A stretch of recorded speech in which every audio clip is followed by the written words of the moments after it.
Ito po yung mga nakuha nating ubi na kinarabaw mga idol, yung kulay dilaw na ubi.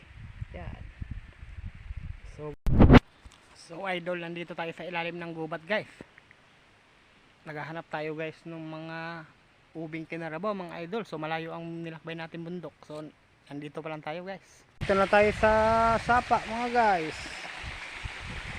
Yan.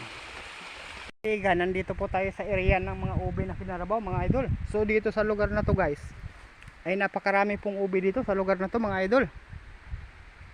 So guys, papakilala ko lang sa inyo yung ubi na kinarabaw guys. Yung tinatawag dito sa amin, yung kulay dilaw po ang laman nito. Ito guys, ito yung pong dahon nya. Dahon ng ating ubi mga idol. Ayan. So compare po doon sa parang bilog po yung kanyang dahon mga guys.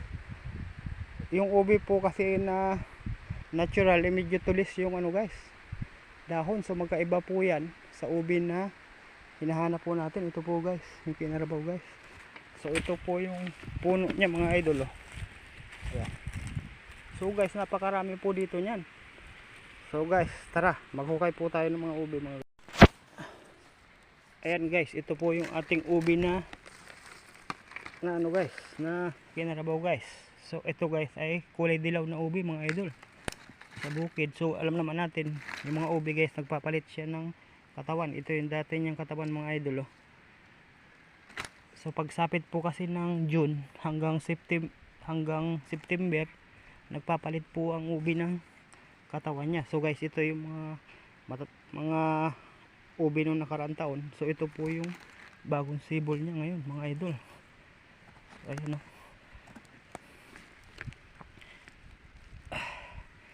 ito po yung kulay dilaw po natin na ubi mga guys. Yung tinatawag po dito sa amin ay kinarabaw na ubi. Yan po ay malalaki mga guys. So ayan, makikita nyo yung puno nya. Ayan yung ating ubi mga idol. Hahaba, ang lalaki mga guys. So guys, ito yung mga ubi natin yung kulay dilaw nating ubi mga idol. Ang hahaba guys. So guys, season po kasi ng ubi ngayon hanggang po yan, hanggang March hanggang April. Season po yan. So pagsapit po ng June yan saka hanggang September, na naman po yan. Medyo talasa na yan. Hindi na po natin makakain yun. Kasi medyo matigas na po yun mga idol. So ngayon, ganito po yung kanyang guys, dahon bilog. Tapos yung mga bunga niya guys, ganito. Ubi rin po siya, kaso lang dilaw po ang niya. So hindi ubi yun, yellow. Ayan guys, yung bunga bilog po ang kanyang dahon mga idol. Ayan, medyo bilog.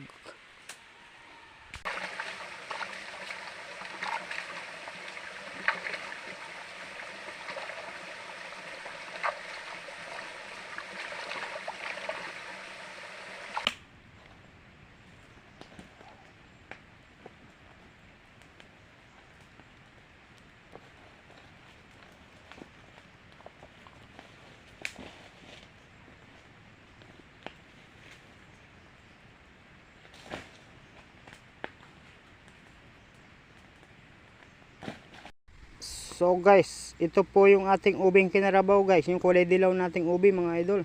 So hindi na natin yan guys binaa kasi madudurog. So lalagain na po natin yan mga idol. So ayan guys. So salang na natin sa ating lutuan. Ayan. So ito guys yung ating ubi na niluto mga guys. So tusukin lang po natin yung katawan niya. Pag pumaon po itong kutsara, ibig sabihin guys, luto na. Wow! Lutong luto na mga guys. So kuhain na natin yan mga idol.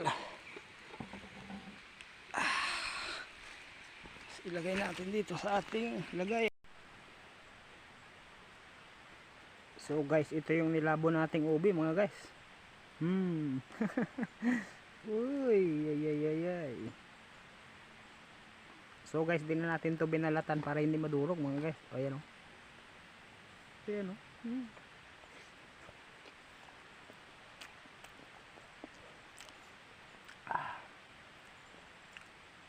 Solve na solve mga idol.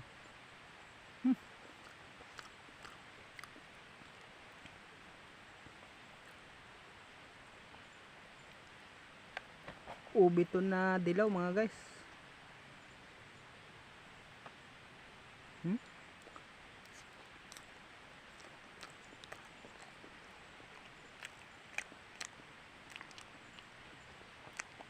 Sarap mga idol. Maligat, walang pinagkaiba sa ubi na yung kulay violet. Ito yung guys, yung tinatawag dito na kinarabaw guys. Kaso lang medyo sa puno lang yung dapat yung ano niya, sa medyo dulo lang yung puno. Kasi guys, yung medyo puno niyan guys, ay medyo talasa na yun, matigas.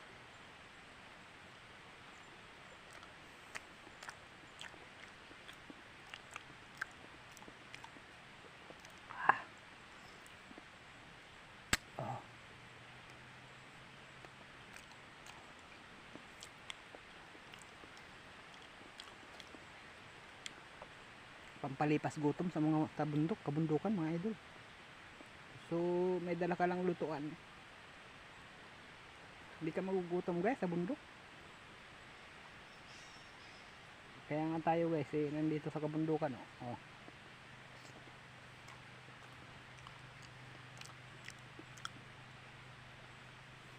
Solve na solve tayo guys. Solve na solve tayo mga idol. Ayos na ayos ang ating ubi. So guys, kasi guys, ang ubi guys pag binabalatan at medyo makati yan guys sa balat yung mga dagta niyan pagka yung binabalatan mo.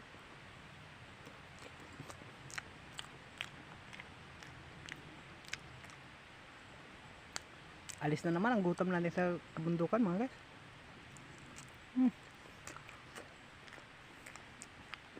Busog na naman tayo.